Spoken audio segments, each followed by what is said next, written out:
विश्व आदिवासी नाम दिवस के नाम से जो है एक राष्ट्रीय अवकाश घोषित करने की मांग की है। सभी जगह से जा रहा पूरे भारत देश से। 10वां प्रस्ताव है भारत देश में अनुसूचित जनजाति सब का प्रायवाची सब आदिवासी को भी संवैधानिक मान्यता के लिए आवश्यक संविधान संशोधन की मांग करते हैं। मतलब आज तक हमको अनुसूचित जनजाति कहा जाता है, तो हम लोग चाह रहे हैं कि भाषण में तो लोग बोलते हैं सब जगह आदिवासी आदिवासी आदिवासी, बट आपका कागज में आदिवासी नहीं लिखते हैं, अनुसूचित जनजाति लिखते हैं। इसलिए हमने मांग किया पूरे भारत देश कि अनुसूचित जनजाति के साथ साथ इस संविधान में जो है आदिवासी शब्द को भी संवैधानिक मान्यता दिया जाए, ताकि जो है हम बोल सके इस जमीन का, इस देश का मालिक है आदिवासी। तो अगला जो प्रस्ताव है 11 नंबर जो है, हर बार मांगते हैं मरंगोंग के जपाल सिंह मुंडा के राजनीतिक, सामाजिक, सांस्कृतिक, शैक्षणिक और खेलकूद के क्षेत्रों में महत्वपूर्ण योगदान को देखते हुए उन्हें मरणोपरांत देश के सर्वोच्च नागरिक सम्मान भारत रत्न के लिए मनोनीत किया जा रहा है। यहाँ से सारे संगठन मिलकर मनोनीत कर रहे हैं आपको, ये रिकॉर्ड में है। अगर कल को जयपाल सिंह मुंडा को भारत रत्न जिससे नागरिक सम्मान मिलता है, बता सकेंगे कि हम लोग यहाँ बैठे थे और मांग किए थे और सरकार ने जयपाल सिंह मुंडा को जो है भारत रत्न से नवाजा। मुझे छोटे मोटे लोगों को जो है भारत देश में भारत रत्न दिया गया, सचिन तेंदुलकर को दिया गया, ध्यानचंद को दिया गया, बहुत सारे को दिया गया। जयपाल सिंह मुंडा तो बहुत बड़े योद्धे थे, उन्हें संविधान बनाया,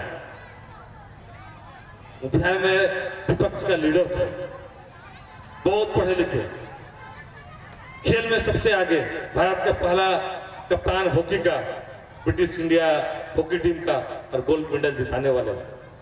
उस समय जिस प्रकार से आईएएस होता है उस समय आईसीएस बोला जाता था, उसमें क्वालिफाई किए थे। जिसका ट्रेनिंग और वर्ल्ड कप हॉकी एक साथ चल रहा था, उसने जो अपने नौकरी को लात मार दिया, सबसे बड़ा नौकरी को आईएएस का, और वो हॉकी खेलना पसंद किया। वैसे शख्स जो हमेशा आदिवासी के बारे में सोचे और 5वीं और 6वीं से जब से ध्यान देख रहे हैं, और कहीं न कहीं वो जो है जयपाल सिंह मुंडा का देन है। इसलिए क्या आपको लगता है कि हम लोग को उसके लिए डिमांड करना चाहिए भारत का नागरिक सम्मान भारत रत्न? कितने लोग सहमत हैं? बस 2 लोग, है ना? दूसरों को क्यों नहीं मिलेगा? हमारा आदमी नहीं मिलना चाहिए? मिलना चाहिए ना, हमारे लोग भी हैं। कल उसको मिलेगा, परसों आपको मिलेगा। उसी प्रकार 12वां प्रस्ताव जो है, उत्तर पूर्व के राज्यों की तरह ही अनुसूचित जनजातियों के हितों की रक्षा के लिए 5वीं अनुसूची वाले राज्यों में भी संविधान के अनुच्छेद 19(5) और 19(6) के अधीन इनर लाइन परमिट जैसे कानून बनाने के लिए दिशा निर्देश करने की मांग की है। आपके उत्तर पूर्व के राज्य में इनर लाइन परमिट है, मतलब आपको वहां वीजा जैसे लेना पड़ेगा, बिना परमिशन के वहां नहीं जा सकते हैं, बिना परमिशन के वहां नहीं रह सकते हैं। उत्तर पूर्व के राज्यों पर घर नहीं बना सकते हैं, व्यापार नहीं कर सकते हैं, नौकरी नहीं कर सकते हैं। तो भाई क्या दिक्कत है झारखंड में? अगर आप स्थानीय नीति नहीं बना पा रहे हैं, नहीं बनाने दे रहा है, आपको नियोजन नीति नहीं बनाने दे रहा है, आपको तो 19(5)(6) पर इनर लाइन परमिट बनाने के लिए सरकार को तो रोका नहीं जा रहा है। हर जगह बना है, अंडमान निकोबार में भी बना है। तो हम मांग कर रहे हैं भारत सरकार से कि जितने राज्य है अनुसूचित क्षेत्र, वहां पर जो है दिशा निर्देश करे, ताकि हर अनुसूचित जमशेदपुर में इनर लाइन परमिट जिसके पास होगा वही कह रहे थे बस यहाँ से जितना तो उसको यहाँ नौकरी और व्यापार करने के वहां लिखा रहेगा उतने दिन कर सकता है। उत्तर पूर्व के सभी राज्यों पर, अंडमान निकोबार में भी है, झारखंड में क्यों नहीं होना चाहिए? इसीलिए यह मांग रखा जा रहा है। कितने लोग सहमत है? आना चाहिए, इनर लाइन परमिट आना चाहिए ना, हमारे क्षेत्र में घुस जाना चाहिए क्या? रोक टोक होना चाहिए ना, कागज होना चाहिए। ये हम जो है आपके सहयोग से यहाँ प्रस्ताव ला रहे हैं। आपका 13वां प्रस्ताव है, अनुसूचित क्षेत्रों में जनजातीय समुदाय के आर्थिक सशक्तिकरण व स्वरोजगार, व्यापार व्यवसाय, देशी उत्पादों के लिए बाजार की व्यवस्था या पूंजी या ऋण प्राप्त करने के लिए सरकारी गारंटी के लिए केंद्र और राज्य सरकार विशेष नीति बनाए। हमारे लोग व्यापार करना चाहता है, पर सामान कहाँ बेचेगा? छोटा सा बाजार लगा तो बेचा है, अगर हम परमानेंट बाजार अगर यहाँ गुड़िया मैदान में आधा क्षेत्र में लगा दें और जितना दुकान आपका पूरा जमशेदपुर में दिखता है, जो सामान मिलता है, सारे सामान अगर यहीं मिलने लग जाए तो आप सामान कहाँ से खरीदेंगे? दिक्कों की दुकान से या आदिवासियों की दुकान से? गुड़िया मैदान से बोलिए, यहाँ होना चाहिए यह। तो यहाँ पर विश्वास से होना चाहिए। तब दिक्कत आता है पूंजी कहाँ से आएगा? अब पूंजी के लिए बैंक में जाते हैं तो बैंक बोलता है नहीं आपको तो लोन नहीं मिलेगा, आपका जमीन तो मोर्टगेज होगा नहीं। इसीलिए हम चाह रहे हैं कि केंद्र और राज्य सरकार एक नीति बनाए, एक गारंटी दे कि इसको लोन देंगे तो सरकार उसकी गारंटी ले। या डॉक्टर नारायण का साप्टे काम ने कहा यूनाइटेड ट्राइब गंडवाना एसोसिएशन की जो कंपनी बनी है वो कंपनी भी आने वाले समय में आदिवासियों के लोन के लिए जो है ग्रांटर बनेगी। सरकार नहीं बन रही बट हमारी कंपनी बनेगी ताकि हर आदिवासी जो व्यापार करना चाहता है उसको आसानी से पूंजी मिल सके, प्रशिक्षण मिल सके और उसके सामान को बेचने के लिए बाजार सबसे बड़ी आवश्यकता है। इसीलिए बाजार के लिए हम इसको बनाना चाहते हैं और राज्य सरकार से मांग करते हैं बाजार के लिए कि टाटा स्टील में हमको नौकरी मत दीजिए। छोटे मोटे कॉर्पोरेट सोशल रिस्पॉन्सिबिलिटी के तहत छोटा बड़ा झुंझुना मत पकड़ाइए। हमें सिर्फ हर जिला में 1000 करोड़ का बाजार बना के टाटा स्टील दे, तभी जाके सरकार को हम से सम्मत होंगे कि टाटा स्टील को 2024 के बाद जो है लीज का नवीकरण किया जाए, अन्यथा उसको लीज नवीकरण ना किया जाए। कितने लोग सहमत है कि टाटा स्टील को कहे सरकार कि अब 24 जिला है, हर जिला में 1000 करोड़ रुपए का 1000 करोड़ रुपए का जो बाजार बना दे, जिला मुख्यालय 500 करोड़ का बाजार और हर प्रखंड में जो है आपका 50 से 100 करोड़ का बाजार, उसको हम जोड़ देंगे। गांव से उस बाजार को जोड़ देंगे, प्रखंड के उस बाजार को हम जो है जोड़ देंगे जो है आपका जिला में, जिला के बाजारों को हम राष्ट्रीय स्तर पर मेट्रो सिटी में जोड़ देंगे तो भारत देश में जो है हर आदिवासी अरबपति खरबपति बन सकता है। इसलिए प्रस्ताव यहाँ पे लाया जाया गया है और लाया जा रहा है। आप लोग सहमत हैं? सहमत है? तो टाटा स्टील में नौकरी चाहिए या 1000 करोड़ का सब जिला में बाजार बना दो। वो पांच दिन का समाज कराता है रिगल मैदान में, 5 दिन में क्या बेचिएगा? अरे परमानेंट जगह जमीन हमने दिया है, वहाँ परमानेंट बाजार बना देंगे तो आदिवासी लोग जितनी भी सामान गांव बनाते हैं वहाँ लाएंगे। आपको मालूम होगा कि हर सामान गांव को वहाँ मिलेगा, आप जाके खरीद सकते हैं। आपका जहाँ परमानेंट बाजार होगा तो उसके आपकी उसकी मजबूत होगी। इसलिए इसको हमने प्रस्ताव में लाया है।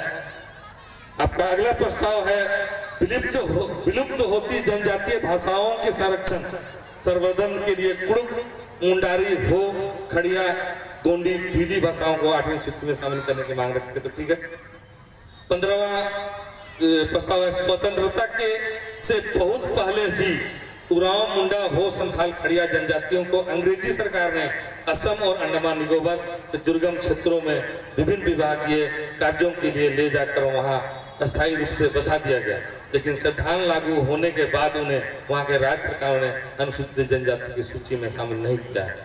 अतः असम और अंडमान निकोबार के अस्थायी रूप से रहने वाले उरांव, मुंडा, हो, संथाल, खड़िया आदिवासी को कथित राज्यों में अनुसूचित जनजाति के रूप में शामिल किया जाए। यह नया लोगों को अनुसूचित जनजाति बनाने की बात कर रहा है, लेकिन ऑलरेडी अनुसूचित जनजाति है। असम में वो 200 साल से रह रहा है, अंडमान निकोबार में 150-200 साल से रह रहा है, उसको अनुसूचित जनजाति नहीं मान रहा है जो यहाँ से उरांव, मुंडा, हो, खड़िया गया है। तो हमको पूरे भारत देश में दूसरे के साथ देना है, इसलिए प्रस्ताव लाया गया। आज सरकार उनको सब प्लान से बुलाया, असम के लोगों को, अंडमान निकोबार के लोगों को रांची कार्यक्रम में सरकार।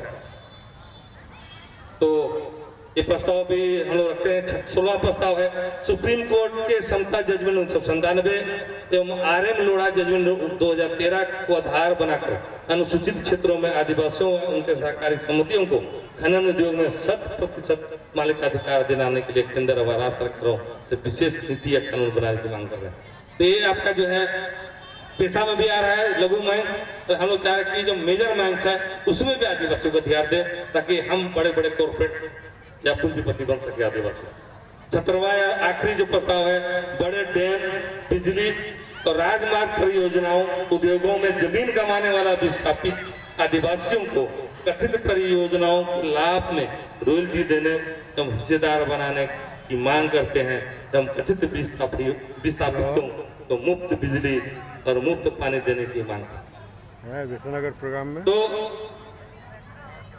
हमारे विकास के नाम से रोड किनारे जो है हाईवे बनाते हैं वो हटा देते हैं, उद्योग बनाते आपको नौकरी देंगे, आपका विकास को हटा देते हैं, एयरपोर्ट बनाते हैं आपको हटा देते हैं, एक कचरा प्लांट बनाते हैं हटा देते हैं, एक बिल्डिंग बनाते हैं हटा देते हैं। हम क्या फायदा? फिर उसके बाद हम लोग चाह रहे हैं कि वो जितने परियोजना अनुसूचित क्षेत्र आदिवासी जमीन में है, हाँ, उसमें या तो हमको हिस्सेदार बनाए लाभ में, या उन परियोजनाओं में का जो पैसा रॉयल्टी जो है विस्थापित आदिवासियों को मिले, ये हमारी ऐसी मांग है।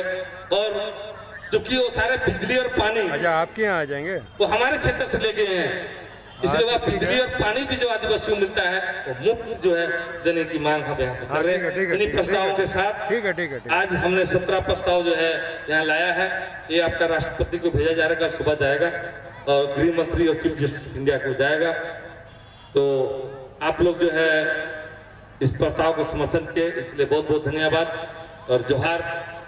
और अगला जो आपका मंच संचालन की मैं गीता दिव्या का करना चाहता हूँ, ताकि जो स्किट प्ले जो है जो महिला अत्याचार पर जो महत्वपूर्ण है, जो सांस्कृतिक जो है कार्यक्रम, हमने गाना का जो आपका फिल्मी गाना या आपका शादी ब्याह का जो खुशी वाला गाना हम लोगों ने आज मना कर दिया था, क्योंकि आज आदिवासी आक्रोश दिवस के रूप में हम पालन कर रहे हैं। फिर भी जो है कुछ गाने ऐसे हैं जो हमारे प्राकृतिक और हमारे अस्मिता और अस्तित्व से जुड़े हुए हैं, उन गाना के माध्यम से हम आदिवासी दर्शन को कराना चाहते हैं। इसीलिए जो है हम लोगों ने कुछ सांस्कृतिक कार्यक्रम रखा है। अगला मैं मंच संचालन के लिए गीता दिया को मैं आमंत्रित करता हूँ।